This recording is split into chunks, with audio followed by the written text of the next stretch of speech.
இப்போ வரைக்கும் புரட்சியாளர் அம்பேத்கர் படத்தையும் தலைவர் திருமா படத்தையும் நான் வாழ்ந்துட்டு இருக்கிற வீட்டில் ஆணி அடித்து வைக்க முடியல. இதை எப்படி எடுத்துப்பீங்க? ஆணி அடித்து வைக்க முடியல சார். வச்சா இவங்க இந்த என் வண்டியில் தலைவர் படத்தை ஒட்ட முடியல. பேரவை தலைவராக இருக்கிற ஒரு நபர் திருநெல்வேலியில் வந்து சாதியே இல்லை, சாதி பிரச்சனையே இல்லை அப்படின்னு வெளிப்படையாக எப்படி அவரால் சொல்ல முடிஞ்சுன்னா நமக்கு அவனுக்குலாம் இந்த மாதிரி நடக்கும்னு அவங்க வீட்லேயும் நினச்சிருக்க மாட்டாங்க. ஊருக்குள்ளே போனால் யார்ட்டையும் ஜாஸ்திலாம் பேச மாட்டானா. நல்லா சாஃப்டான கேரக்டரான். கஷ்டப்படுறாங்கன்னா அவங்களுக்கு ஹெல்ப் பண்ணுற அந்த மைண்ட் செட்டில் உள்ள பையன்தான். சாதிங்கிற உணர்வே இல்லாமல் தான் அந்த ரெண்டு பிள்ளைங்களுமே பழகிருக்காங்க. ஆனால் இந்த சைடில் அந்த வெட்டினானே அந்த பையலும் பார்த்தீங்கன்னா படிக்கும்போதுலேருந்து இந்த பையன் கூட நல்லா தான் பேசி எடுத்து மாமா மச்சான்னு சொல்லக்கூடிய அந்த ரேஞ்சில் தான் பழகிருக்காங்க. ஆனால் அவனுக்கு ஒரு 18-19 வயசு ஆனதுக்கப்புறம் அந்த சமூகம் இருக்குல்ல, அவனை இப்படி மாற்று. விடிய காலையில் 4-5 மணிக்கெலாம் பார்த்தீங்கன்னா எங்கள் ஊர் பக்கம் பார்த்தீங்கன்னா ஒரு குறிப்பிட்ட சமூகத்துக்கு வேலை செய்கிறதுக்குன்னே ஒரு குறிப்பிட்ட சமூகம் வந்து காலையில் 4-5 மணிக்கு வந்து வீடு தூக்குறது வந்து அவங்கள நைனா நாச்சியான்னு கூப்பிட்ற அந்த வழக்கம் இன்னும் இருந்துட்டு தான் இருக்குது. எங்கள் அப்பா கொத்தனார் வேலைக்கு வீட்டை விட்டு வெளியே கிளம்புறாரு. வாசலில் வந்து ஒரு RX 100 அப்படி அந்த தோட்டம் தெரியும்ல, ஒரு பண்ணையார் துணியில் அப்படி வந்து வாசலில் வந்து எங்கள் அப்பாவை பேரை சொல்லி கூப்பிட்றோம். அது இன்னமும் என் கண்ணுக்குள்ள அப்படியே ஓடிட்டு இருக்கு. எங்கள் அப்பா இன்னைக்கு இறந்துட்டாரு, ஆனால் அவங்க அதை அக்செப்ட் பண்ணிக்கிட்டாங்க. எங்கள் அப்பாவை பேர் சொல்லி கூப்பிட்றதுலாம் அவங்களுக்கு அது ஒன்றும் பெருசாக தெரியல. ஆனால் நம்ம படித்து வரும்போது நமக்கு அது வழியை உண்டு பண்ணுதில்ல. காரணம் அங்கே பெரும்பாலும் தலித்துகள்கிட்ட நிலம் ஒன்றும் பெருசாக இல்லை. இந்த நிலம் வச்சிருக்கவன் தான் அங்கே ஆள முடியும். வணக்கம். வணக்கம். இப்போ சமீபத்தில் கவினோட ஆணவ படுகொலை மட்டும் இல்லாமல் தென் மாவட்டங்களில் நிறைய பிரச்சனைகள், இது வந்து அந்த குறிப்பிட்ட பகுதியை குறிப்பிட்டு சொல்கிறதுன்னு இல்லை, அங்கே நடக்கக்கூடிய நிகழ்வுகளை ஒட்டி நம்ம பேசுகிறதுனால நான் சொல்கிறேன். பள்ளிகளாக இருக்கட்டும், இல்லை பொது இடங்களாக இருக்கட்டும், இல்லை இந்த மாதிரி திருமணம் சார்ந்த விஷயங்கள்லன்னு சொல்லி அங்கே வந்து ஜாதிய ரீதியான வன்கொடுமைகள் அதிகரிக்குது அப்படிங்கிற ஒரு ஆதங்கம் எல்லாருக்குமே இருக்குது. என்ன காரணம் அடிப்படையில் அங்கே வந்து இது வந்து அதிகரிப்பதற்கான காரணம் என்னவா இருக்குது? இது ஒன்றும் இன்னைக்கு நேரத்துலாம் ஒன்றும் கிடையாது. இது வருஷம் எனக்கு ஒரு 37 வயசு ஆகுது. நான் சின்ன பையனாக இருக்கும்போது ஒரு 10 வயசுலேருந்தே நான் இதை எனக்கு விவரம் தெரிஞ்ச காலத்துலேருந்து நான் பார்க்குறேன். இன்றைக்கி இந்த சோசியல் மீடியா ஊடகங்களோட வெளிச்சம், அந்த மாதிரி நிறைய யூடியூப்பு, இன்ஸ்டா, ஃபேஸ்புக்கு அது இதுன்னு வந்ததுக்கப்புறம் அது வந்து உங்களுக்கு தெரியுது, வெளியில் தெரியுதே தவிர இது காலகாலமாக இப்படி தான் பண்ணிகிட்ருக்கானுங்க. ஒரு உதாரணத்துக்கு நான் சொல்கிறேன்னே, நான் வந்து ஒரு 10வது படிக்கிறேன். எங்கள் ஊர் வந்து ஒரு சின்ன கிராமம், ஒரு 60 வீடு தான் இருக்கும். எங்கள் பஞ்சாயத்துன்னு பார்த்தீங்கன்னா ஒரு 1200 தலித் மக்களும் ஒரு உயர் சாதின்னு சொல்லக்கூடியவங்க ஒரு 1500 பேர் இருப்பாங்க. மொத்தத்தில் ஒரு எங்கள் பஞ்சாயத்துக்குள்ளே ஒரு 3000 பேர் இருப்போம்.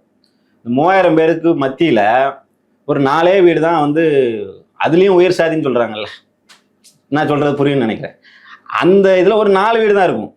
பண்ணையாரும்பாங்க அவங்கள. அந்த 4 வீட்டுக்காரங்களும் ஆள மாட்டாங்க இந்த 3000 பேரை. அதில் 2 பேர் ஆளுவான். அதில் ஒருத்தன் வந்து அவனுக்கு எனக்கு வயசு வந்து 13 வயசு. நான் 10வது படிக்கிறேன்னு நினைக்கிறேன்.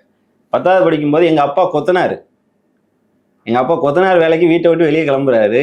வாசலில் வந்து ஒரு RX 100 அப்படி அந்த தோட்டம் தெரியும்ல, ஒரு பண்ணையார் துணியில் அப்படி வந்து வாசலில் வந்து எங்கள் அப்பாவை பேரை சொல்லி கூப்பிட்றோம்.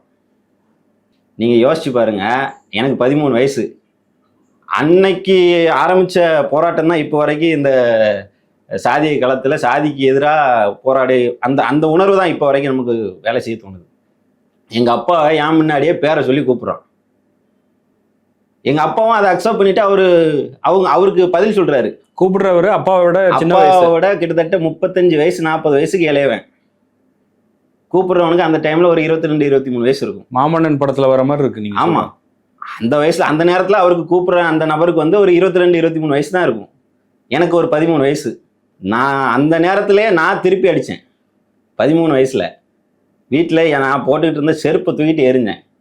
என் வீட்டு முன்னாடி என் வாசலில் வந்து நீ எங்கள் அப்பாவை பேர் சொல்லி கூப்பிடுவியா அப்படின்னு சொல்லி அது இன்னமும் என் கண்ணுக்குள்ளே அப்படியே ஓடிக்கிட்டு இருக்கு. எங்கள் அப்பா இன்னைக்கு இறந்துட்டாரு, ஆனால் அவங்க அதை அக்செப்ட் பண்ணிக்கிட்டாங்க. எங்கள் அப்பாவை பேர் சொல்லி கூப்பிட்றதுலாம் அவங்களுக்கு அது ஒன்றும் பெருசாக தெரியல. ஆனால் நம்ம படித்து வரும்போது நமக்கு அது வழியை உண்டு பண்ணுதில்ல. இது வந்து ஒரு சின்ன உதாரணம். நான் அந்த இடத்துலேருந்து வந்ததுனால சொல்கிறேன். நான் அதை நேரடியாக அனுபவிச்சதுனால சொல்கிறேன். இன்றைக்கி நாம் படித்து வெளியில் வந்தாலும் இன்றைக்கும் அந்த கிராமத்தில் அந்த நடைமுறையில் தான் இருக்குது. விடிய காலையில் 4-5 மணிக்கெலாம் பார்த்தீங்கன்னா எங்கள் ஊர் பக்கம் பார்த்தீங்கன்னா ஒரு குறிப்பிட்ட சமூகத்துக்கு வேலை செய்கிறதுக்குன்னே ஒரு குறிப்பிட்ட சமூகம் வந்து காலையில் 4-5 மணிக்கு வந்து வீடு தூக்குறது வந்து அவங்கள நைனா நாச்சியான்னு கூப்பிட்ற அந்த வழக்கம் இன்னும் இருந்துட்டு தான் இருக்குது. இதை வந்து இப்போ நாம அங்கே போயிட்டு கேட்க போனால் நம்மளை விரோதியாகவே மாற்றிடுவானுங்க அவனுங்க. நம்ம யாருக்காக பேசுகிறோமோ அவங்களுக்கு எதிராகவே நம்மளை மாற்றிடுவாங்க. அந்த கட்டமைப்பு அங்கே இருக்குது. இது வந்து ஒரு உதாரணம். இது நான் சொல்கிறது எங்கள் ஊர் ஒரு 60 வீடு தான் இருக்கும். அந்த ஊருக்குள்ளே இப்படி நடக்குன்னா, இப்போ ஒரு 400 வீடு இருக்கும். ஒரு ஆதிக்க சமூகத்தை சார்ந்தவங்க ஒரு 400 பேர் இருப்பாங்க. அது பக்கத்தில் 50 வீட்டுக்காரங்க தான் இருப்பாங்க. ஒரு தலித் சமூகத்தை, அது பல்லரோ பறையரோ அருந்ததியரோ எந்த சமூகமாக என்ன இருக்கட்டும், ஒரு 50-60 வீடு தான் இருக்கும். அப்போ யார் அவங்க எப்படி வாழ்வாங்க கொஞ்சம் யோசிச்சு பாருங்க. அவங்களால எதிர்த்து அடிக்கவே முடியாது. அப்படி ரேராக 1-2 பேர் படித்து இந்த இந்த சொசைட்டியில் கொஞ்சம் மேலே வந்தாங்க அப்படின்னா அவங்கள இந்த மாதிரியான சம்பவங்கள் வந்து நடக்கும்.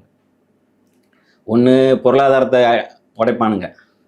காரணம் அங்கே பெரும்பாலும் தலித்துகள்கிட்ட நிலம் ஒன்றும் பெருசாக இல்லை. அந்த நிலம் வச்சிருக்கவன் தான் அங்கே ஆள முடியும். நிலம் யாருக்கிட்ட பெரும்பான்மையாக இருக்கோ அவன் தான் அங்கே வந்து மெஜாரிட்டியாக ரூல் பண்ணக்கூடிய இடத்துக்கு வரான்.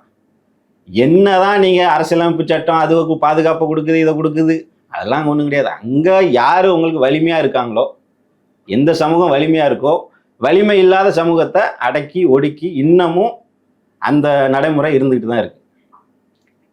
இப்போ இந்த கவினோட படுகொலையை கூட நீங்கள் அதை அப்படி தான் பார்க்கணும். ஒரு பையன், அந்த பையன் நாங்கள் அந்த ஊருக்கு போயிருந்தோம். கவினோட அந்த படுகொலை நடந்து ஒரு 3வது நாள் நாங்கள் வந்து நானே அந்த ஊருக்கு போயிருந்தோம். எங்கள் தலைவர் திருமாவோட போயிருந்தோம். அப்போ அந்த ஊர்லலாம் அந்த பையனை பற்றி விசாரிக்கும் போது அந்த பையன் வந்து உண்மையாகவே அந்த ரூரல் லைஃப்பில் ஒன்றும் இல்லை. அவன் படிக்கும்போதே நகரத்தில் தான், தூத்துக்குடி நகரத்தில் தான் படிக்கிறான். அப்படி படிக்கும் போதுலேருந்தே அவனோட லைஃப் ஸ்டைலே வந்து ஒரு மாதிரி சாதி இல்லைன்னு சொல்லுவாங்கல்ல. ஒரு கூட்டம் சொல்லலாம் யாரு சாதி பார்க்கலாம், அந்த மாதிரி அந்த லைஃப் ஸ்டைலில் தான் வாழ்ந்துட்டு இருந்திருக்கான். அவனுக்குலாம் இந்த மாதிரி நடக்கும்னு அவங்க வீட்லேயும் நினச்சிருக்க மாட்டாங்க. ஊருக்குள்ளே போனால் யார்கிட்டையும் ஜாஸ்திலாம் பேச மாட்டானா. நல்ல சாஃப்டான கேரக்டரான்.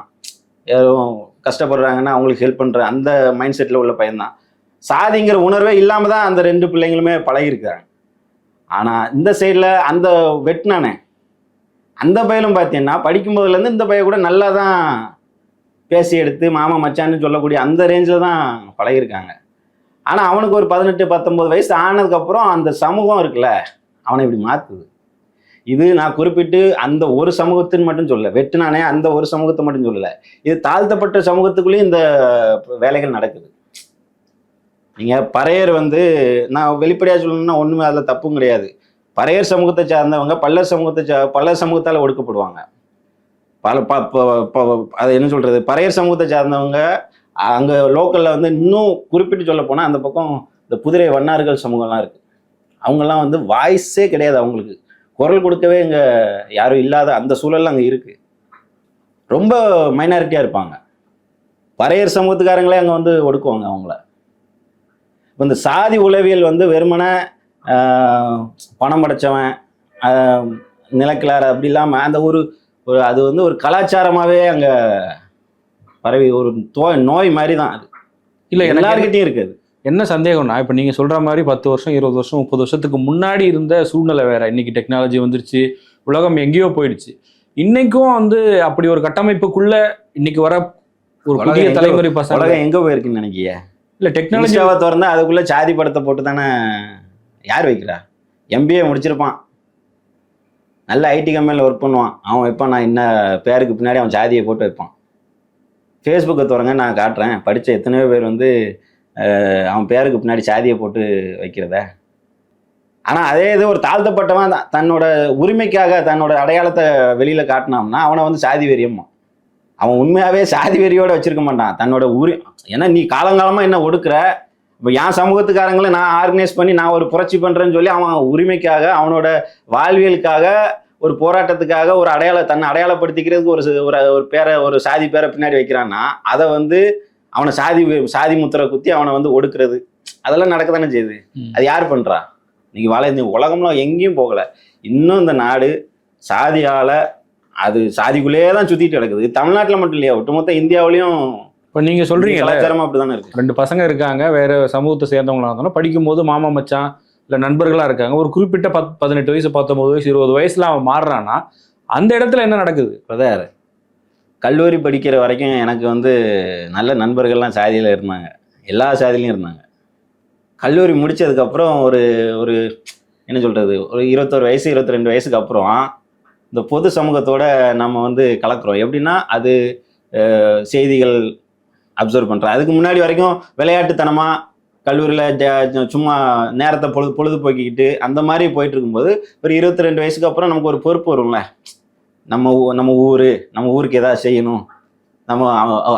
நமக்கு நான் ஒரு தலித் சமூகத்திலேருந்து வந்ததுனால எனக்கு ஆட்டோமேட்டிக்காகவே அம்பேத்கர், எங்கள் ஊரில் அம்பேத்கரை காட்டுறது. அம்பேத்கரை நான் படிக்கலை, ஆனால் அம்பேத்கரோட அடையாளத்தை வந்து எங்கள் ஊரில் வச்சுருப்பாங்க. அவர் அப்போ அம்பேத்கரை நான் அதுக்கப்புறம் நான் என்ன யார் இவர் அப்படின்னு தெரிய வரும்போது எனக்கு ஒரு அரசியலை நான் நோக்கி நகர்றேன். நான் ஒரு அரசியலை நோக்கி நகரும்போது அந்த அரசியலுக்கு வந்து இங்கே ஒரு முத்திரை குத்திருந்தானுங்க. இவங்கெல்லாம் இந்த சாதி சார்ந்து இயங்கக்கூடியவங்க, அவங்க இந்த அரசியல் தான் பேசணும், இவங்க கூடலாம் சேரக்கூடாது. நல்ல நண்பர்கள், பள்ளிகள்லையும் சரி கல்லூரிகள்லையும் சரி படித்து நல்ல நண்பர்கள். ஒரு கட்டத்துக்கு மேலே எல்லாருடைய உறவும் இன்னைக்கு என்கிட்ட சுத்தமாக சொல்ல போனால் இப்போ என்கிட்ட கல்லூரியில் படித்த நண்பர்களோட நம்பர் கூட இல்லை. ஏன்னா அவங்க என்னை துண்டிச்சிட்டாங்க. நீங்க விலகி வர? நான் விலகலை. நான் எப்படிங்க எவ்வளோ, நான் தான் எல்லாரோடையும் பழகணும்னு தானே ஆசைப்படுறேன். நான் என்ன எப்படி பார்க்குறாங்கன்னா, நம்ம ஒரு ஆக்டிவிஸ்டாக அதுக்கப்புறம் ஒரு 23 24 வயசுக்கு அப்புறம் வந்து சமூகம் சார்ந்த, அதாவது எனக்கு வலி இருக்குல்ல, என் ஊரில் எனக்கு நிறைய பிரச்சனைகள் இருக்கு. நீங்கள் அனுபவித்த வழிகள் வேதனைகள் இருக்கும்ல, வெளியில் பார்த்ததை தாண்டி உங்களுக்கு தனிப்பட்ட முறையில் நடந்தது? நான் இதே மாதிரி இந்த கவினுக்கு நடந்துச்சுல்ல, இதே மாதிரி 2010 மார்ச் 4 எனக்கு இன்னும் நல்ல ஞாபகம் இருக்குது. ஏன்னா அன்னைக்கு நான் உயிரை கையில் ஏந்திட்டு போன நாள். காதல் எல்லாருக்கும் வரும்ல, அந்த மாதிரி எனக்கும் கல்லூரி காலத்தில் ஒரு காதல் வந்துச்சு. அந்த காதல் வந்து என் சமூகம் சார்ந்து நான் சார்ந்திருக்கிற சமூகத்தில் உள்ள பிள்ளைய தான் லவ் பண்ணணுன்ட்டுலாம் வரல, அப்படிலாம் பார்த்து வரல. அந்த பிள்ளைக்கும் வரலையே, இந்த பையன் தாழ்த்தப்பட்ட சமூகத்தை சார்ந்த பையன் அப்படின்னு சொல்லி அந்த பிள்ளைக்கும் காதல் வரல. காதலிச்சோம், ஒரு 3 வருஷம் காதலிச்சோம். எங்கள் வீட்டுக்கு நல்லா தெரியும், எங்கள் வீட்டுக்கு வரும் போகும். இன்னைக்கு அதுவும் நல்லா இருக்கு, நானும் நல்லா இருக்கேன், அதில் எந்த சிக்கலும் இல்லை. ஆனால் நீங்கள் கேட்டதுனால சொல்கிறேன், அந்த வழியை நான் அனுபவிச்சதுனால சொல்கிறேன். அதுக்கப்புறம் தான் நமக்கு இந்த சமூகம் சார்ந்த புரிதலே வருது. அந்த பிரச்சனைகளுக்கெல்லாம் அப்புறம் தான் நம்ம இப்படி ஒரு விஷயம் இருக்கா, சாதி தான் பிரச்சனையாக இருக்கா. ஏன்னா அது வெளிப்படையாக எனக்கு நடந்தது. அது 2010 மார்ச் 4 திருநெல்வேலியில் ஒரு தியேட்டரில் வந்து படத்துக்கு போகிறோம். படம் முடிஞ்சு வெளியே வரும்போது எனக்கு வந்து பெரிய அதிர்ச்சி காத்திருக்கு. என்னென்னா அந்த பிள்ளைக்கு வீட்டில் தெரிஞ்சு போச்சு. அந்த பிள்ளை வீட்டுக்காரங்க வந்து ஒரு 10-15 பேரோட அந்த தியேட்டர் வாசலில் வந்து நின்று எங்கேருந்து நம்மளை தேடினால அவங்க கண்ணில் பட்டு தான் அந்த பிள்ளைய தனியாக பிரித்து கொண்டு போகிறாங்க, என்னை தனியாக இழுத்து கொண்டு போகிறாங்க. என்னை வந்து அப்படி உடவும் செய்யலை. அவங்க கத்தி வச்சுருந்தாங்க, கம்பு வச்சுருந்தாங்கன்னா பார்க்கல. ஆனால் என்னை வந்து அந்த இடம் வந்து ஒரு ஃபயர் ஆகுது. அந்த பிள்ளைய தனியாக பிரித்து கொண்டு போகிறாங்க, என்ன தனியாக பிரித்து கொண்டு போகிறாங்க. என்னை பிரித்து கொண்டு போகிறப்போ திருநெல்வேலிக்கும் வள்ளியூருக்கும் கிட்டத்தட்ட ஒரு 45 நிமிஷம் ட்ராவல் இருக்கு. இந்த ட்ராவல் வந்து எனக்கு இன்னும் வாழ்க்கையில் மறக்க முடியாது. அந்த வழி வந்து அந்த நேரம் அவனுங்க என்ன போட்டிருந்தாலும் ஒன்றும் செஞ்சிருக்க முடியாது. அன்னைக்கு இவ்வளோ பெரிய ஊடக வெளிச்சம் அதெல்லாம் தெரிஞ்சிருக்காது. அன்னைக்கு என்ன அவனுங்க வந்து கொண்டு இருந்தாலும் அது ஒரு பெரிய விஷயமா மாறி இருக்காது. ஆனால் ஒரு மறுநாள் எங்கள் வீட்டில் என்ன புதைச்சிட்டு அது சத்தம் கட்டாமல் அழுதுட்டு முடிச்சிருப்பாங்க. ஆனால் அதையும் நம்ம சொல்லி ஆகணும். அந்த பிள்ளையோட அப்பா வந்து ஒரு நல்ல மனுஷனாக அன்னைக்கு இருந்தார். ஆனால் எல்லா இடத்துலையும் அப்படி இல்லை, எல்லாருக்கும் அது அமையலை. எனக்கு அது அன்னைக்கு அவங்க அப்பா ஒரு விஷயத்த பண்ணதுனால நான் அன்னைக்கு உயிரோடு இருக்கேன். அன்னைக்கு அவரு வந்து இல்லை பையனை வந்து காலி பண்ணிருங்க, இல்லை கையை காலை உடச்சிருங்க அப்படின்னா அது அன்னைக்கு நடந்திருக்கும். திருநெல்வேலியிலேருந்து வள்ளியூர் வர வரைக்கும் 40 நிமிஷம் அந்த டிராவல் இருக்குல்ல. ஒரு அம்பாஸ்டர் காருக்குள்ளே 4-5 பேர் என்னை வந்து உள்ள அப்படி இப்படி, நான் 2 ஃபோன் வச்சுருக்கேன். அந்த பிள்ளைக்கு ஒரு ஃபோன் உண்டு, எனக்கு ஒரு ஃபோன் உண்டு. அந்த 2 ஃபோனையுமே பிடிங்கிட்டானுங்க. பிடுங்கிறதுக்கு முன்னாடி ஒரு விஷயத்த பண்ணானுங்க, உங்கள் வீட்டுக்கு ஃபோன் பண்ணி சொல்லியிருப்பா அப்படின்ட்டு. ஏன்னா அவங்க அப்பா சொல்லிட்டாருல அந்த பையனை எதுவும் பண்ணாதாங்க அப்படின்னு, அவங்க அம்மா அப்பாட்ட ஒப்படைச்சிருங்கன்ட்டு. எங்கள் அம்மாவுக்கு ஃபோன் அடித்து தகவலை சொன்னது, எங்கள் அம்மா வந்து வள்ளியூரில் எனக்காக காத்துட்டு இருக்காங்க. எங்கள் அண்ணன் அப்பா என் சொந்த பந்தத்தோடு அங்கே காத்துக்கிட்டு இருக்காங்க. அந்த வள்ளியூர் வர்ற வரைக்கும் உயிரை கையில் ஏந்திட்டு தான் வந்தோம். அன்னைக்கு எனக்கு என்ன வேணாலும் நடந்திருக்கலாம். இது ஸ்டேஷனில் கம்ப்ளைண்ட் ஆகுது, மறுநாள் வந்து அந்த பிள்ளைய வந்து 3 வருஷம் உயிருக்கு உயிராக காதலிச்சோங்கிற அந்த உணர்வோடு தான் அந்த பிள்ளை நம்மளை பார்க்கும் அப்படின்னு நினச்சா அது இல்லை. ஒரே நாள் இரவு சாதி என்னெல்லாம் வேலை செய்து பாருங்க. ஒரே நாள் இரவு தான். மறுநாள் வந்து எனக்கும் அந்த பிள்ளைக்கும் ஏதோ சம்மந்தமே இல்லாத மாதிரி வந்து சொல்லிட்டு போச்சு. அதை கடந்து வர்றதுக்கு நான் பட்ட பாடு இருக்கே, அது வேற. அது காதல். இன்னைக்கு அதுக்கப்புறம் இன்னைக்கு நம்ம லைஃப்ல நல்லா தான் இருக்கும், ஒன்றும் கெட்டு போல. அந்த பொண்ணும் வாழ்க்கையில நல்லா இருக்கணும், ரைட், நல்லா இருக்கும். நம்ம எந்த தொந்தரவும் பண்ணலை. அதுக்கப்புறம் நம்ம தேடி போயிட்டு அதை தொந்தரவு பண்றது அந்த வேலையை செய்யல. ஆனா அன்னைக்கு நடந்திருந்தா இன்னைக்கு எங்க அப்பா அம்மாவுக்கு நான் இல்லை, உயிர் போயிருக்கும். ஆனா அதுக்கு முழுக்க முழுக்க என்ன, அந்த வீட்டில் அவங்க அப்பா சொன்னது, நீங்க பையன், நாங்க உங்களை பத்தி விசாரிச்சோம், காலேஜ்ல படிக்கிற பிள்ளைங்கள்ட்ட விசாரிச்சோம், நல்ல குணம் தான், நல்ல டைப் தான் அந்த பையன், ஆனா சாதி ஒரு பிரச்சனையா இருக்குல்ல. நீங்க சாதி வேற சாதி, நாங்க கொஞ்சம் கூடின சாதி. என்ன கூடின சாதி எனக்கு புரியவே இல்லை. அதுல இருந்தெல்லாம் வெளியே வர்றதுலாம் ரொம்ப, அது அந்த மக்களுக்கு இன்னமும் அது சாதாரணமா கடந்து போறாங்க. எங்க ஊர் பக்கத்துல சில கோயில்களுக்கு பறையர் சமூகத்தை சார்ந்தவங்க உள்ள நுழையவே முடியாது இன்னை வரையும். இப்ப வரைக்கும், இந்த நொடி வரைக்கும். எங்க சபாநாயகர் யாரு, அப்பா அவர் எங்க தொகுதி எம்எல்ஏ சபாநாயகர். அண்மையில ஒரு அதெல்லாம் சிரிக்க தோணுச்சு. அது எப்படி அப்படி சொன்னாரு அப்படின்ட்டு எங்களுக்கு புரியவே இல்லை. கோபமும் வருது. அதே நேரத்துல இப்ப ஒரு தமிழ்நாட்டுல சட்டப்பேரவையில் இருக்கிற ஒரு எல்லா பேரவை தலைவராக இருக்கிற ஒரு நபர் திருநெல்வேலியில வந்து சாதியே இல்லை, சாதி பிரச்சனையே இல்லை அப்படின்னு வெளிப்படையா எப்படி அவரால் சொல்ல முடிஞ்சுன்னா நமக்கு கோபமும் இருந்துச்சு. அதே நேரத்தில் அவரை கண்டு சிரிப்பும் இருந்துச்சு. ஏன்னா அப்பட்டமா அங்க எவ்வளவு செய்திகள் வருது, நாளொரு மேனியுமா அங்க ஒரு பிரச்சனை நடந்துகிட்டே இருக்கு.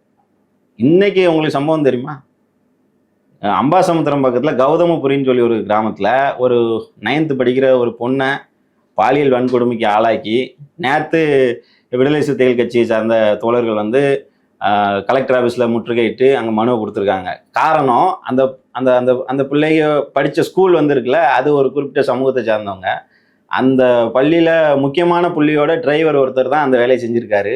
இன்னும் கைது பண்ணலை, எந்த நடவடிக்கையும் எடுக்கலை. கிட்டத்தட்ட ஒரு வாரமாக பிள்ளைய வந்து நீ பள்ளிக்கூடத்துக்கு வராதான்னு சொல்லி பிள்ளைய அனுப்புகிறாங்க வெளியே. இதை வந்து எல்லா தரப்புலையும் போயிட்டு முறையிடுறாங்க. எங்கேருந்தும் அதுக்கு ஒரு ரெமெடி கிடைக்க மாட்டேங்குது. அதுக்கு தீர்வே இல்லாமல் கடைசியில் ஒரு கட்டத்துக்கு மேலே கட்சிகள் உள்ள நுழைஞ்சு இப்போ அது அவங்க பிரச்சனையை கையில் எடுத்திருக்காங்க. அதுக்கப்புறம் தான் அரசோட கவனத்துக்கே வருது. இப்போ அரசியல் கட்சிகள் இருக்காங்கல்ல, இப்போ ஜாதிய பின்புலத்தோடு இருக்க கட்சிகள் எப்படி செயல்படுவாங்கன்ற விஷயம் வேற. இப்போ பொது நீரோட்டத்தில் இருக்கிறோம், இல்லை சமூக நீதி பார்வை கொண்ட கட்சிகள் எப்படி அங்கே நடந்துக்கிறாங்க அந்த மாதிரி களத்தில்? நான் இருக்கிற ஏரியா வச்சு தான் நான் சொல்ல முடியும். நான் எல்லா இடத்துக்கும் நான் ரெப்ரசன்டேட்டிவாக நான் சொல்ல முடியாது. நான் வாழ்ந்த பகுதியில் இப்போ எனக்கு ஒரு அரசியலை, என்னோட உரிமையை, எனக்கு ஒரு பிரச்சனைன்னா குரல் கொடுக்கக்கூடிய இடத்துல 2 கட்சிகள் அங்கே இருக்குது. ஒன்று விடுதலை சிறுத்தைகள் கட்சி, இன்னொன்று இடதுசாரி அமைப்பு. இந்த 2 கட்சிகளும் அங்கே வந்து அந்த வேலையை செய்கிறாங்க. பாதிக்கப்பட்ட மக்கள் பக்கம் நின்று அவங்களுக்கான போராட்டத்தை முன்னெடுத்து அவங்களுக்கு ஒரு பிரச்சனைக்கு தீர்வு காண்ற வரைக்கும் அவங்க கூடவே நின்று வேலை செய்கிறாங்க. வளர்ந்த 2 கட்சிகள் இருக்கு, அதிமுக, திமுக. இந்த 2 கட்சியிலுமே அங்கே தலித்துகள் ரொம்ப பெரும்பான்மையாக இருப்பாங்க. நீங்கள் என் கூட வாங்க, நான் கூப்பிட்டு போகிறேன். அதிமுகவில் இருக்கிறவனுக்கும் தலைவர் திருமா தான் தலைவர். ஏன்னா அவனுக்கு தெரியும், நல்லாவே தெரியும், நமக்கு ஒரு பிரச்சனைன்னா தலைவர் திருமா தான் வருவார். ஆனால் அவன் அதிமுகவில் இருப்பான், திமுகவில் இருப்பான். பிரச்சனைன்னா அங்கே யார் வந்து கை கொடுப்பா? நானே நான் வந்து இங்கே சென்னையில் இருக்கேன், விடுதலை சிறுத்தைகள் கட்சி அலுவலகத்தில் தலைவரோட ஊடக வேலைகளை செஞ்சுக்கிட்டு இருக்கிறோம். நான் வந்து நானே கிட்டத்தட்ட ஒரு 4-5 வருஷத்தில் பல பிரச்சனைகளில் நான் அங்கே தலையிடுறேன்.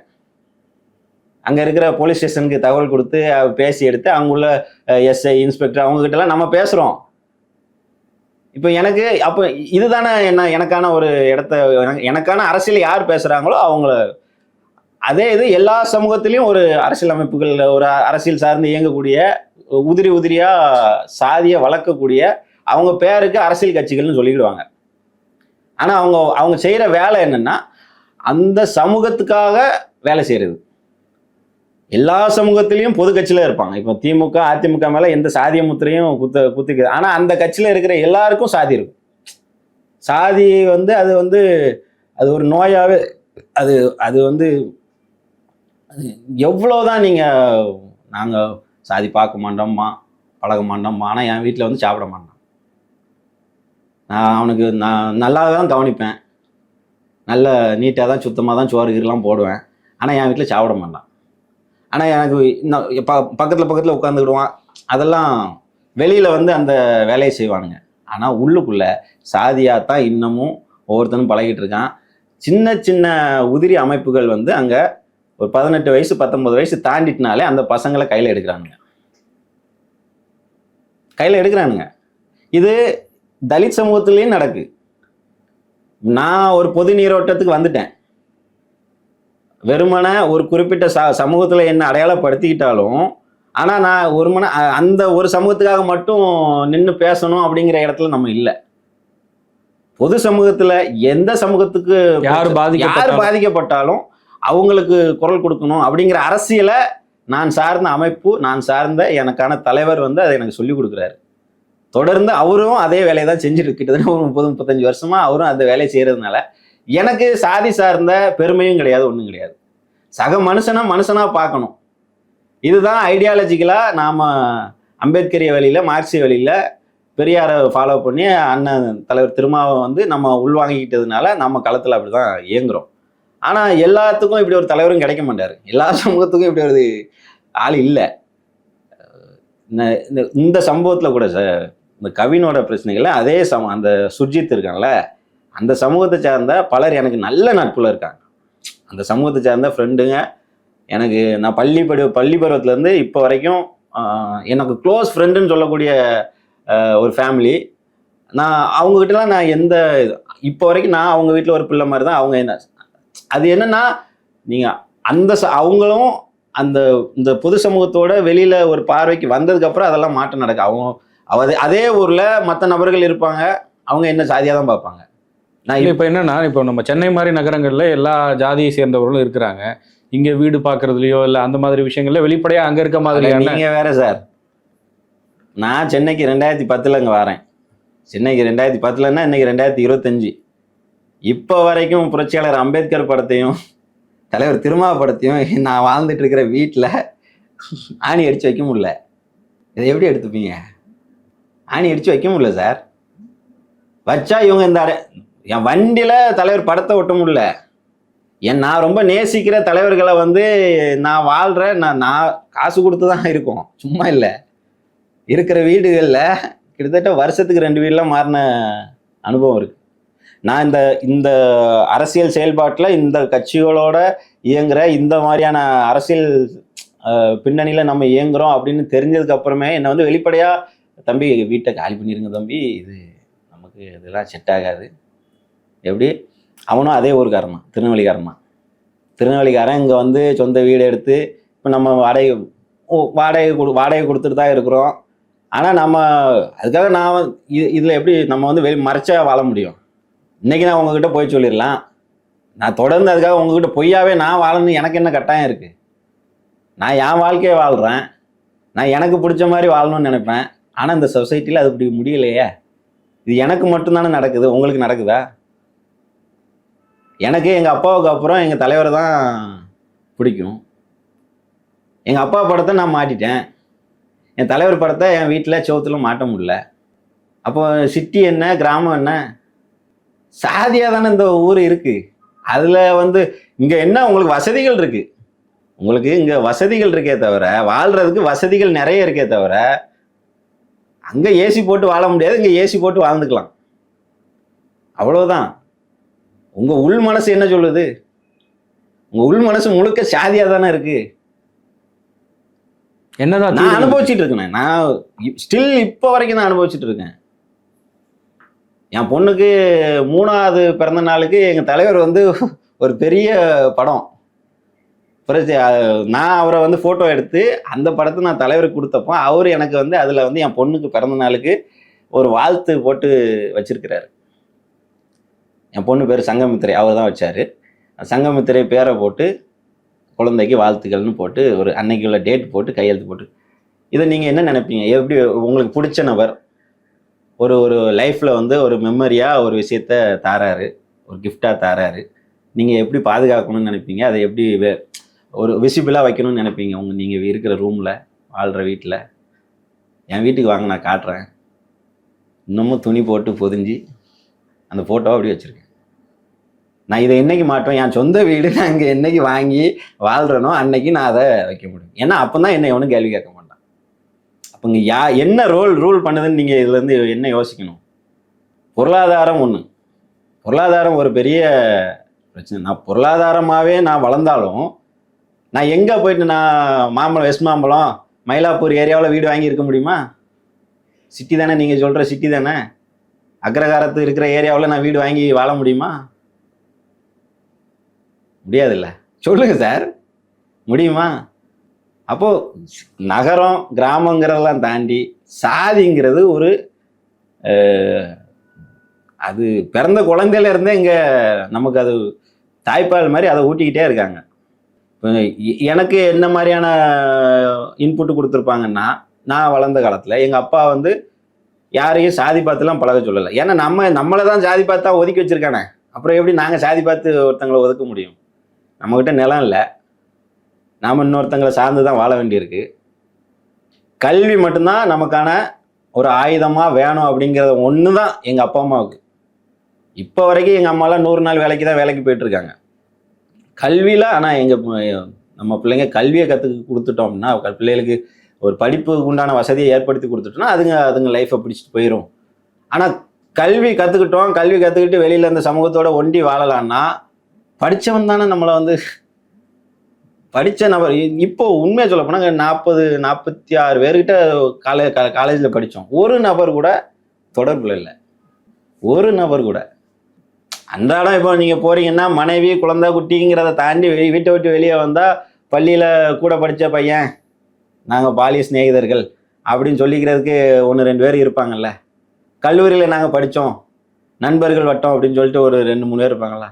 அப்படி காரணம் என்னென்னா, அவனுக்கு எசைஞ்சு அவன் என்னெல்லாம் பேசுகிறானோ அவனுக்கு நீங்கள் அவன் சொல்கிறத கேட்டுக்கிட்டு அவனோட நட்பாக இருந்தீங்கன்னா அவங்க கூட வச்சுப்பான். அவன் பேசுகிற கருத்துக்கு நீங்கள் எதிர்கருத்தை வச்சாலே எங்கள் பிரச்சனையாகுது.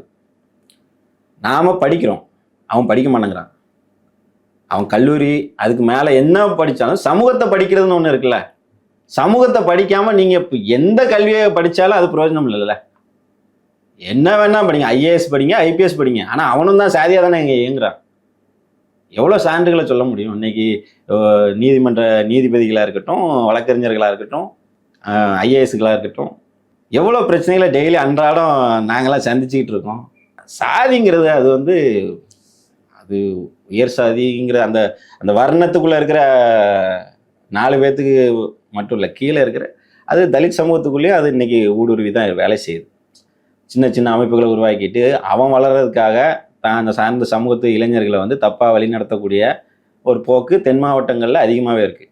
ஒரே சமூகம்தான், கிட்டத்தட்ட ஒரு ஊரில் ஒரு 300 குடும்பம் இருக்குன்னா அந்த 300 குடும்பத்தில் மூத்த பெரிய ஆட்கள் எல்லாம் அவன் இப்போ வளர்கிற பசங்களுக்கு இன்னைக்கு சோசியல் மீடியா அவ்வளோ இன்ஃப்ளூயன்ஸ் பண்ணுது. அவனுக்கு புத்தக வாசிப்பு குறைவாயிட்டு, பள்ளிக்கூடத்தில் படித்தானா என்னமோ தெரியல, அதுக்கப்புறம் புத்தகங்கள் வாசிக்கிற நல்ல நல்ல சிந்தனை உள்ள நூல்களை வாசிக்கிற பழக்கம் குறைவாயிட்டு, முழுக்க அந்த 1.5 நிமிஷம் ஸ்டேட்டஸுக்கும் 1 நிமிஷம் ரீலுக்கும் தான் அவன் அடிமையாகி அதில் என்ன காட்டுறான். ஒருத்தன் வெள்ளைச்சட்டை போட்டு பின்னாடி ஒரு 4 பேர் படையோடு அப்படி சும்மா நடந்து போகிறது வாரது, இப்படி போட்டால் அவனுக்கு அங்கே மாசு ஹீரோ அப்படிங்கிற ஒரு பிம்பத்தை கட்டமைச்சு அவன் ஊருக்குள்ளே வந்தான்னா, அவர் தெரியுமா, அத்தனை ஃபாலோவர்ஸ் வச்சிருக்கு, இத்தனை லைக்ஸ். அவன் ஊருக்குள்ளே என்ன சொல்ல வரான், நாளைக்கு அங்கே ஒரு இது இருக்குது, சாதி கூட்டம் இருக்குது, நீங்கள் வந்துடுங்க, நம்ம சமூகத்து இளைஞர்களை நம்ம தான் மேலே தூக்கணும். அதாவது கல்வியில் நான் ஒன்று தூக்கிடுவேன்னு சொல்கிறதுக்கு இங்கே ஆள் இல்லை. அவனுக்கான வாழ்வியலில் எல்லா சமூகத்திலையும் பணக்காரர் இருக்கான், ஏழை இருக்கான். எல்லா சமூகத்திலையும் பணக்காரர் இருக்கான், ஏழை இருக்கான். இப்போ இந்த டிஸ்கிரிமினேஷன் ஒரு குறிப்பிட்ட சமூகத்துக்கு மட்டும் இல்லை, எல்லா சமூகத்திலையும் பிரச்சனைகள் இருக்குது. ஆனால் இந்த சாதி பேரை சொல்லி உள்ள வேலை பார்க்குறவன் முக்கியமாக என்ன சொல்ல வரான்னா, காதல் தான். காதல் அவனுக்கு ஒரு பெரிய பிரச்சனையாக இருக்குது, கலக்க விட மாட்டேங்கிறான். இன்னொரு சமூகம் அது வெறுமனே தலித் சமூகத்துக்கு மட்டும் இந்த பிரச்சனை இல்லை. நீங்கள் நாடார் தேவரை கட்ட முடியாது, தேவர் நாடாரை கட்ட முடியாது, நாடார் வீட்டில் பொண்ணு எடுக்க முடியாது, கோனார் நாடார் வீட்டில் பொண்ணு எடுக்க முடியாது, பல்லர் வீட்டில் பொண்ணு எடுக்க முடியாது, பறையர் வீட்டில் பொண்ணு எடுக்க முடியாது. எல்லா சமூகத்துக்குள்ளேயும் வெறுமனே தலித் சமூகத்து இளைஞர்கள் மட்டும் இந்த பிரச்சனைக்கு இல்லை. எல்லா சமூகத்துலேயும் நீங்கள் வசதியானவன் வசதி இல்லாதவன் அவனுங்களுக்குள்ள நடந்துச்சுன்னா அந்த அந்த லேயருக்குள்ள நிற்கிறான். அடுத்த சமூகத்துக்குள்ள வந்து அது சாதியாக மாறிடுது. தாழ்த்தப்பட்டவன்கிட்ட வந்துச்சுனாக்கே அப்போ அந்த பையன், இந்த சுர்ஜித் பையன் வாக்குமூலம் என்ன சொல்கிறான், எங்கள் அக்கா வந்து வேற ஒரு அந்த சமூகத்தை சார்ந்த பையனை காதலிச்சதுனால எனக்கு பிடிக்கல, நாங்கள் வெட்டிட்டோம். அந்த கொலையெல்லாம் திட்டமிட்டு அதுக்கு பின்னாடி அந்த ஒரு பையன் மட்டும் நீங்கள் நம்புறீங்களா? அந்த ஒரு பையன் மட்டும்தான் சம்பவத்தில் ஈடுபட்டிருப்பான் நீங்கள் நம்புறீங்களா? அதுக்கு பின்னாடி இருக்கிற ஒரு டீம் இருக்குது. இல்லாமல்லாம் இவ்வளோ துணிச்சலாக செய்ய முடியாது. அவன் வெட்டிட்டு வந்தாலும் நாளைக்கு அவனுக்கு அந்த குற்ற உணர்ச்சிலாம் இருக்காது. அவன் எதுவுமே பெருசாக சாதித்த ஒரு மனநிலையில் தான் வருவான். பெருசாக நம்ம ஏதோ சாதிச்சிட்டோம்டா. இந்த பக்கம் அந்த வலியை பேசுகிறதுக்கும் அந்த வலியை உணர்றதுக்கும் அவனுங்களால முடியுமானே தெரில. அதை நியாயப்படுத்துறதெல்லாம் இன்றைக்கி சமூக வலைத்தளங்களில் பல பேர் வந்து சாதி சங்கத்து தலைவர்கள், அரசியல் ரீதியாக செயல்படக்கூடியவங்க, இவங்கெல்லாம் அதை நியாயப்படுத்தி பேசும்போது வந்து அது எப்படி முடியுது? இவனுங்கெல்லாம் மனுஷ ஜென்மமா இல்லை வேற எங்கேருந்து வேற கிரகத்துலேருந்து வந்தானுங்களான்னே தெரியல. அது எப்படி முடியும்? அப்போ அது பிறப்பால் ஏற்றத்தாழ்வு அந்த பார்க்குற பார்வை வந்து தொடர்ந்து இந்த கலாச்சாரத்துக்குள்ளே இருக்குது. குறிப்பிட்ட சமூகத்தை மட்டும் நம்ம சொல்ல முடியாது, எல்லா சமூகத்திலையும் இது இந்த பிரச்சனையாக தான் இருக்குது. அதுக்கு காரணம் இந்த சமூக கட்டமைப்பு வந்து ஒரு மதம் தான். அது வெளிப்படையாக சொல்ல போனால் இந்து மதங்கிற அந்த கலாச்சார வர்ணபேதத்தை கற்பிக்கிற அதை தொடாமல் நீங்கள் இதுக்கு விடை தேடவே முடியாது. அதில் நீங்கள் மாற்றத்தை உருவாக்காமல் அந்த ஒரு இது இப்போ தலித் பிரச்சனையாக பார்க்குறது ஒன்று இருக்குது. அப்புறம் இஸ்லாமியர்களுக்கு இதே பிரச்சனை இருக்கான்னா இருக்குது. இதே பிரச்சனை இஸ்லாமியர்களுக்கு இருக்குது, கிறிஸ்தவர்களுக்கு இருக்குது. அது டைமென்ஷன் தான், பேர் தான் நம்ம வேற வச்சுக்கிறோமே தவிர பிரச்சனை என்னமோ உள்ளார்ந்து யோசிச்சிங்கன்னா எல்லாத்துக்குள்ளேயும் அந்த சாதி அந்த படிநிலை தான், சாதி படிநிலை தான் அவ்வளோ வேலை செய்யுது. அதைத்தான் நம்ம வந்து தொடர்ந்து இளைஞர்கள் மத்தியில் பேசணும். இன்றைக்கி எல்லாரும் ஒன்று அப்படின்னு சொல்லி பேசுகிற வந்து எங்கே வந்து உயர் சாதியிலையும் வந்து முற்போக்காக பேசக்கூடிய பலர் இருக்காங்கல்ல. திராவிட அரசியலில் பேசக்கூடியவங்க, இடதுசாரி அரசியலில் பேசக்கூடிய முற்போக்கு, அதாவது உயர்ந்த சமூகத்தை சார்ந்த பல தோழர்கள், முற்போக்கு சிந்தனை உள்ள நபர்கள்லாம் இருக்காங்கல்ல. அவங்கெல்லாம் திரும்ப எங்கே வந்து அரசியலை கற்பிப்பாங்கன்னா சேரிகளுக்குள்ளேயே வருவாங்க, சேரிகளுக்குள்ளேயே வந்து பாடம் எடுப்பாங்க. இங்கே நீங்கள் பாடம் எடுக்க வேண்டிய தேவையே இல்லை. இங்கே பாடம் எடுக்க வேண்டிய தேவையே இல்லை. இங்கே நாங்கள் பிறந்ததுலேருந்தே நாங்கள் சாதி பார்க்க மாட்டோங்கிற அந்த உணர்வோடு தான் அவ்வளோ பேரும் பழகிட்டு இருக்கான், அந்த உணர்வோடு தான் வாழ்ந்துட்டு இருக்கான். நீங்கள் ரோட்டில் ஒருத்தன் அடிபட்டு கிடக்காமனா போயிட்டு கையை கொடுக்கும்போதோ அவனை தூக்கி பிடிக்கும்போதோ சாதி பார்த்து நம்ம தூக்குறது இல்லை. அந்த உணர்வோடு தான் இந்த சமூகம் வாழ்ந்துட்டுருக்கு, தலித் சமூகம். நீங்கள் ஆனால் சாதி சார்ந்த புரிதலை உண்டு பண்ணுறோம் நாங்கள் வந்து ஒரு, அதாவது எப்படி சொல்கிறது, முற்போக்கு சிந்தனைகளை வந்து விதைக்கிறோங்கிறவன் இங்கே தான் வந்து விதைப்பான். விதைக்க வேண்டிய இடம் எது? ஊரும் சேரியும் இருக்குன்னா நீ ஊருக்குள்ளே போயிட்டு பேசணும், சேரிக்குள்ளே வந்து பேச வேண்டிய அவசியம் இல்லை. சேரிக்காரன் ஆல்ரெடி அவனோட கலாச்சாரம் முழுக்க சமத்துவம் தான், சகோதரத்துவம் தான். நீ பேச வேண்டிய இடம்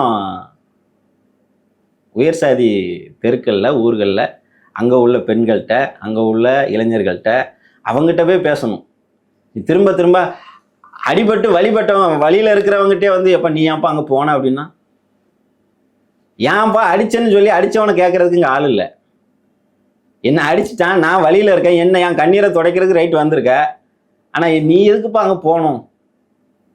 இந்த அரிநாடார் மாதிரி ஆட்கள்லாம் வந்து பேசுகிறாங்க. நீ காதலிக்கலைன்னா உனக்கு இந்த இறப்பு நடந்திருக்காதுல்ல. இந்த மாதிரி நபர்களோட தான் நம்ம வாழ்ந்துக்கிட்டு இருக்கோம். இது என்னைக்கு முடியும்னு தெரில. அது முடிஞ்சால் நம்ம வாழ்கிற காலத்துலேயே அதை பார்த்துட்டு போனோம்னா சந்தோஷம் தான். ஏன்னா நானும் என் பிள்ளைகளையும் நம்ம வளர்கிற காலத்தில் நம்ம பார்க்க தானே போகிறோம். இப்போ நம்ம சிட்டி சைடு வந்துட்டோம், பிள்ளைகள் சிட்டியில் தான் படிக்குது வளருதுன்னா இது ஒரு வாழ்வியலோடு வாழ்ந்துட்டுருக்கு. இப்போ நான் வாழ்ந்த வாழ்க்கையை அது வாழலை. நான் ஒரு 12வது காலேஜ் கல்லூரி வரைக்கும் ஒரு 18 வருஷம், நம்ம 19 வருஷம் கிராம வாழ்க்கை தான் வாழ்ந்திருக்கோம். அதோட வழி தெரியும். ஆனால் இன்னைக்கு என் பிள்ளை அதை பண்ண அந்த அந்த வாழ்வியல்ல இல்லை. இதுங்களுக்கு என்ன மாதிரியான பிரச்சனைகள் காத்துட்டு இருக்குன்னு தெரியல. இதுங்க வளர்ற காலத்தில் இது இனி அடுத்து எப்படி மாறும்னு தெரியல. இப்போ அதுங்கள்ட்ட நம்ம சாதியை பற்றி சொல்லவா வேண்டாமா, இதுதான் சாதி, இது இப்படிலாம் வேலை செய்யும் அப்படின்னு இப்போ வரைக்கும் நம்ம அதுங்களுக்கு எப்படி கற்பிக்க போகிறோன்னே தெரில. ஏன்னா நான் வழியில் இருக்கேன், என் வழியை அதுக்கிட்ட கடத்தணுமா, என் பிள்ளைக்கு நான் என் வழியை சொல்லணுமா, சொல்லாமலும் முடியாது. அப்பாவுக்கு இப்படி ஒரு வழி இருக்குது, தாத்தா இப்படிலாம் கஷ்டப்பட்டிருக்காரு, பாட்டி இப்படிலாம் சாதியால். நீங்கள் நான் முன்னாடி சொன்னது தான், உங்கள் முன்னாடி உங்கள் அப்பாவை நான் பேர் சொல்லி கூப்பிட்டா எப்படி இருக்கும்? அது எப்படி அந்த வழியை கடந்து வருவீங்க?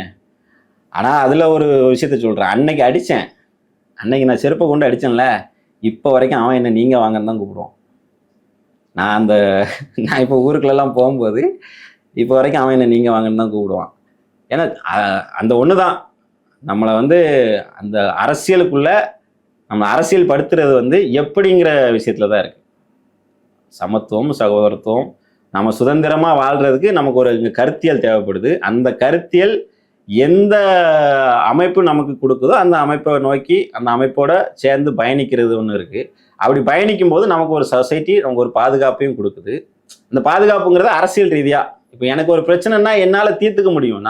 எங்கள் அப்பா அப்படி இல்லை. எங்கள் அப்பாவுக்கு ஒரு பிரச்சனைனா எங்கள் அப்பா இன்னொருத்தர் பக்கத்து ஊரில் போயிட்டு ஒரு ஆதிக்க சமூகத்தை சேர்ந்த ஒருத்தரை அண்ணாச்சி வாங்க அண்ணாச்சி, காவல் நிலையத்து வரைக்கும் போயிட்டு வருவோம், போலீஸ் ஸ்டேஷன் போயிட்டு வருவோம், இப்படி இன்ஸ்பெக்டர் கூப்பிட்டுருக்காராம். ஏன்னா எங்கள் அப்பாவை உள்ளே விட மாட்டான்.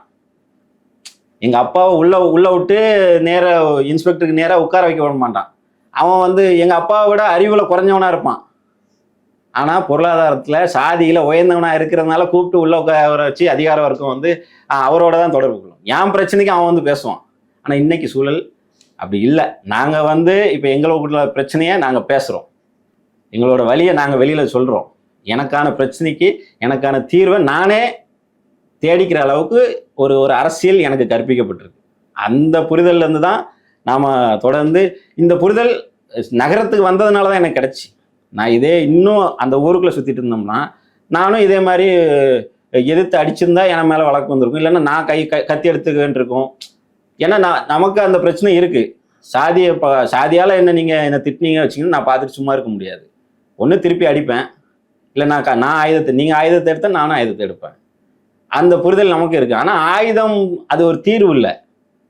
என்னை அறிவாக மாற்றி இந்த சமூகத்தோட வேணும். இப்போ என்னையும் பொது சமூகம் என்னோட வழியை கேட்கறதுக்கு அந்த சமூகத்திலையும் உயர்ந்த சமூகம்னு சொல்லக்கூடிய அந்த சாதியிலையும் 4 பேர் இருப்பான். எனக்கு அந்த மாதிரியான நபர்களோட உறவுகள் வேணும். ஊருக்கு 10 பேர் ஆகா வழியா வெளியில் சுற்றிட்டு எதுக்குமே பிரயோஜனம் இல்லாமல் சாதி இப்போ ஆர்எஸ்எஸோட இன்புட்ஸ்லாம் அந்த பக்கம் தென் மாவட்டங்களில் ரொம்ப உள்ள நுழைஞ்சிருச்சு. ஒரு 4-5 வருஷத்துக்கு முன்னாடி என்கிட்ட சாதியாக பேச மாட்டான். அன்னைக்கு அவன் ஆப்போசிட்டில் உட்காந்து சாதி அரசியலை பேச ரெடியாக இருக்கான்.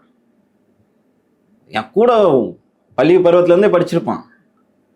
அவனுக்கு அங்கே பேசிக்காக அவனுக்கு என்னன்னா, நீ எதுக்கு சாமியிலெல்லாம் திட்டுற, நீ எதுக்கு கடவுளை இல்லைன்ற. இப்போ கடவுள் இருக்குது இல்லைங்கிறது அது ரெண்டாவது.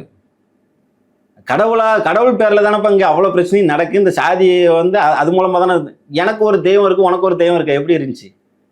என் ஊரில் இருக்கிற சாமி உன் ஊருக்கு வரமாட்டேங்குதே, உன் ஊரில் இருக்கிற சாமி என் ஊருக்கு வரமாட்டேங்குதே. அது கடவுள் தானே. கடவுள்னா எல்லாரையும் ஒன்றா தானே பார்க்கணும்.